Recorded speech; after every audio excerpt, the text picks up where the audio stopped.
Yo, what is happening, everyone? Welcome back to another episode of the High Value Agent podcast, where we inspire people to create a better life through real estate. And I want to talk about how we were able to, as a team, set 250 plus appointments in less than 3 months. Okay. So at the time of actually recording this episode, it is March 19th, 2025. So we're not even all the way through the first quarter. And we've already set 250 appointments so far this year. So I want to give you a look behind the curtain as to what we did to be able to accomplish something like that. And I'm also proud to say we had a record breaking year in 2024, and we're actually on pace to have another record breaking year in 2025. Okay. And it's not because of any, I guess we'll unpack it, right? But I want to share that with you guys. So number one, what we did was our 2025 focus for our company is to squeeze the lemon. Okay. In other words, go deep and not wide. So that is the overall mentality going into 2025. And we established that at the end of 2024. So we went into 2025 already with the foundational belief of we're going to squeeze the lemon. We're going to go deep, not wide. We're going to keep our blinders on and keep moving forward and not going left or going right. We are going north at all times. Okay. We're going forward, I guess, at all times. Now, that's the foundational belief. That is the mindset. And now we're going to build on top of that.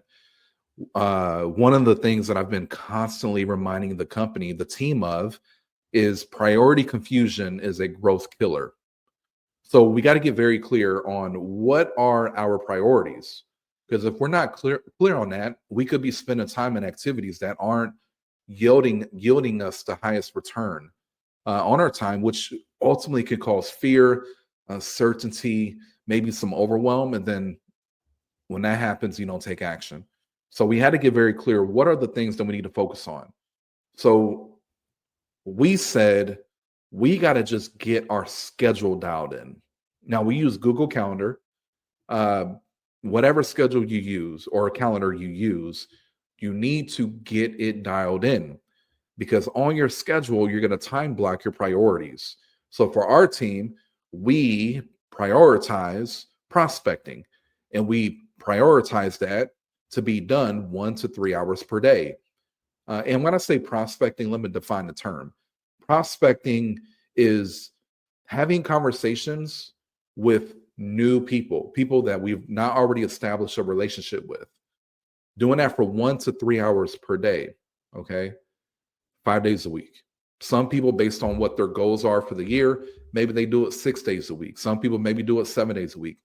But we got to get clear, what does your day look like? And in that day, you need to have a time block of 1 to 3 hours of talking to new people.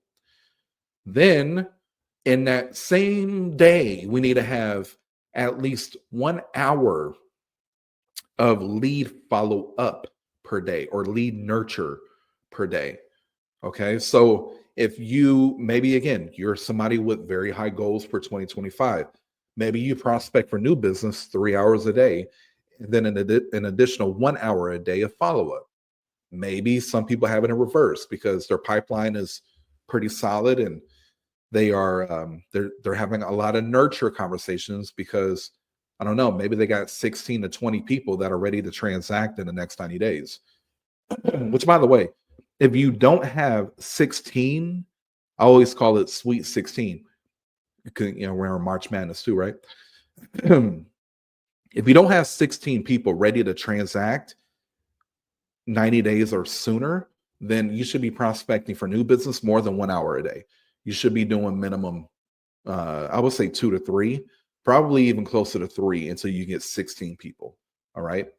The reason why you want to have 16, I believe that, and based on even some data, some things that I've read, obviously with the market interest rates going up and down, all the uncertainty, if a rate goes up, let's say half a point, then we could see probably half of our entire pipeline hit pause.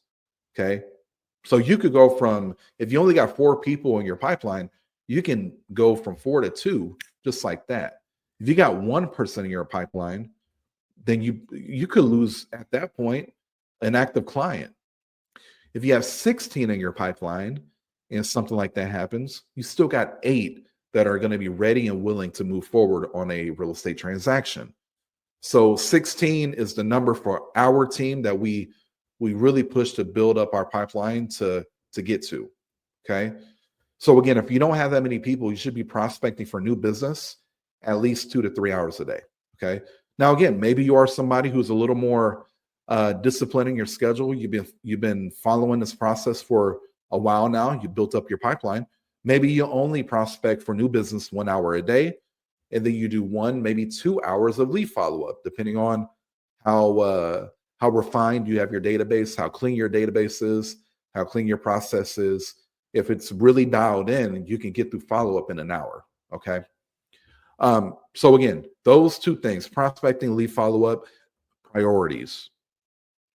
Have them in your schedule 5 days a week minimum. Okay.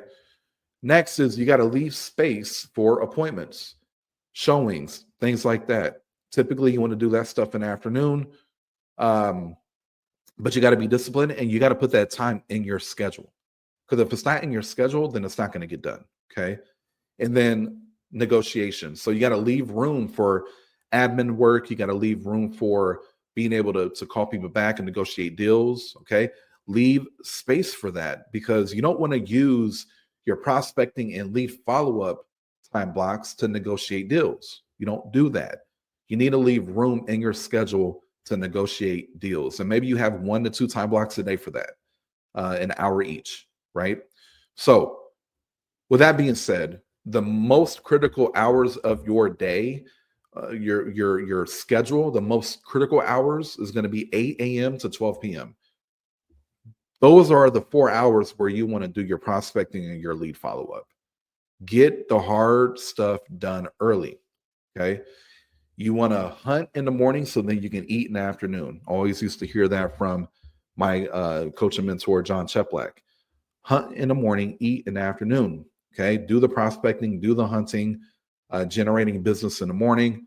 And then in the afternoon, you can eat. And that, keep this in mind too, because I know a lot of people hear work, work, work for me. Like Antoine's always talking about, got to work harder. You got to do this. You got to listen. If you do this the right way, you follow the process and you're consistent, you will be so amazed how much free time you would actually get. Like, for example, it's been 90 days, you've been executing on your schedule every day. And again, I know you're not perfect. None of us are perfect, but 90 to 95% of the time, I mean, you are executing. Okay. You are dialed in. You could have weekends back. You could have short days throughout the week because you did your work early and that freed up your afternoon. You don't have any meetings. Now you can take off, go golfing, go hang out with the family, go do what you want to do, go fill your cup. But that is impossible to do if you're not disciplining your schedule and you don't have your priorities managed. Okay.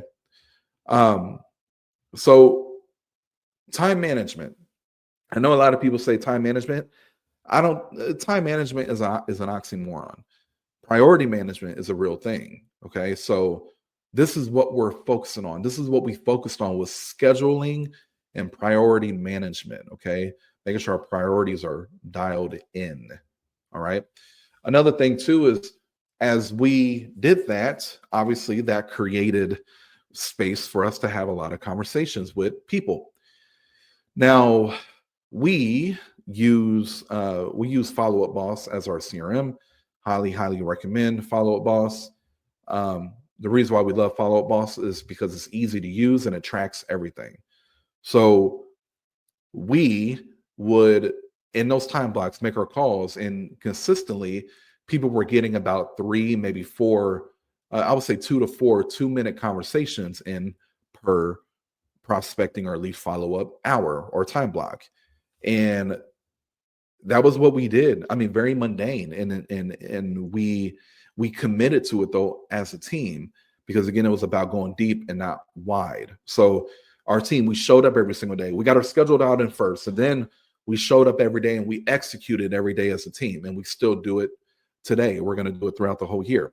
We were very clear on the plans. We have a playbook that we follow as well, which I'm not going to unpack on this pod episode, but I will at some point. Our playbook to 20 closings, our playbook to 50 closings, whatever it may be. And we understood the concept by you win the year by winning the day, okay? By winning each day.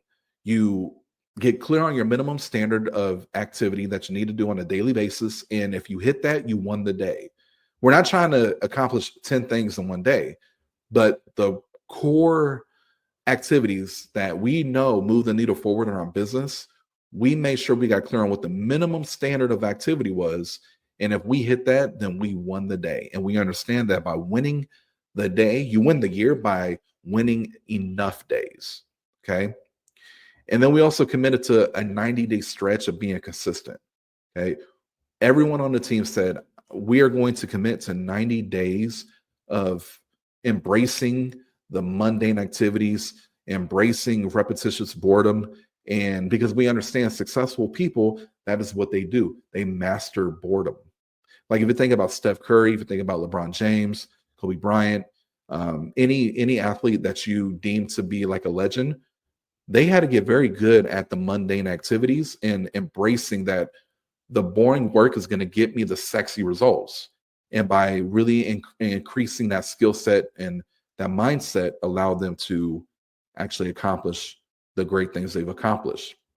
Further, you got to seek accountability. So the beauty of having an environment where we're all as a tribe and unit moving and walking the same path and moving forward on the same path, it's much easier to find accountability because again, what better person to be held accountable by than the person who also has a very similar goal and is doing the same thing you're doing every single day.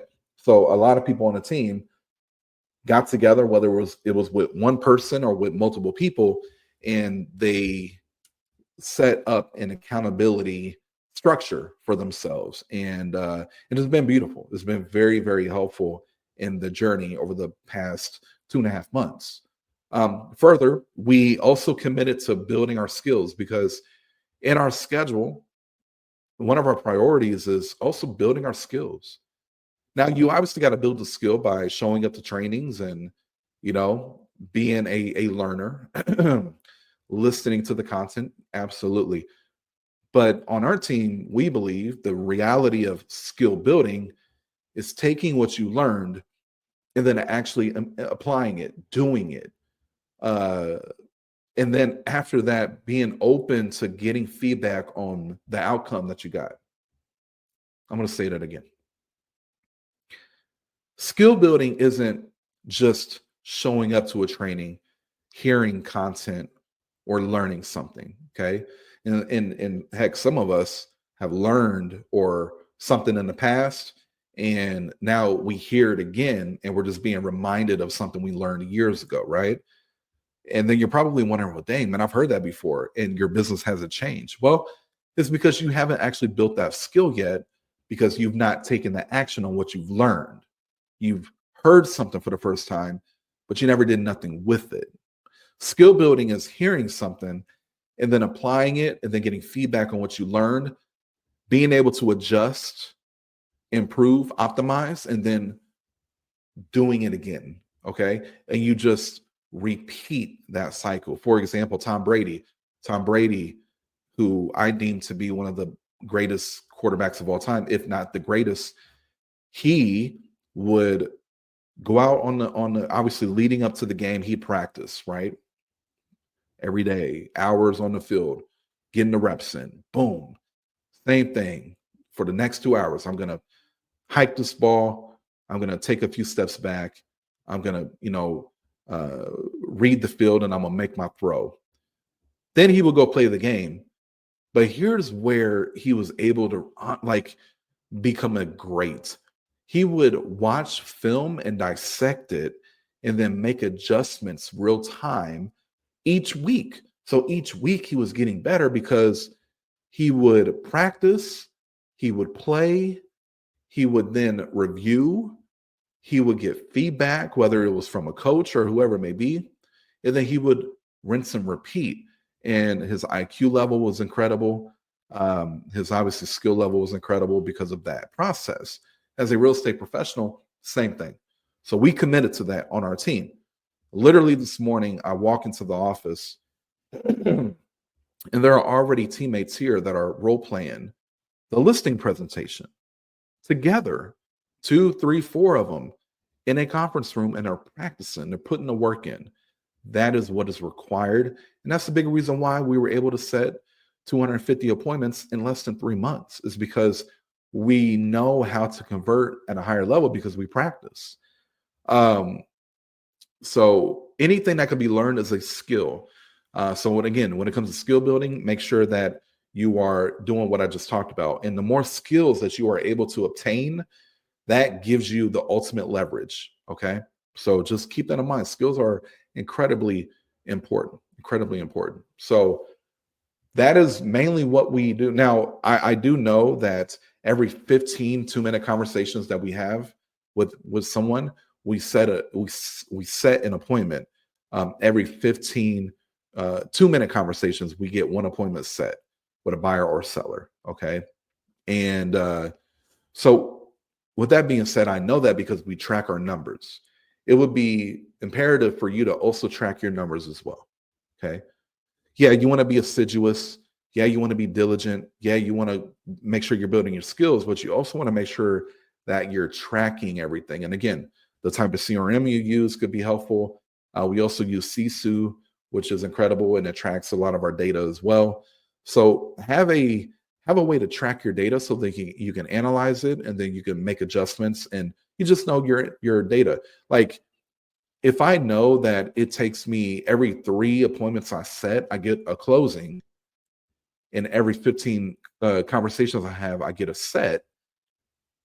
I mean, that's important information, or even further for me, that's motivation. Like, it gives me more clarity in my business.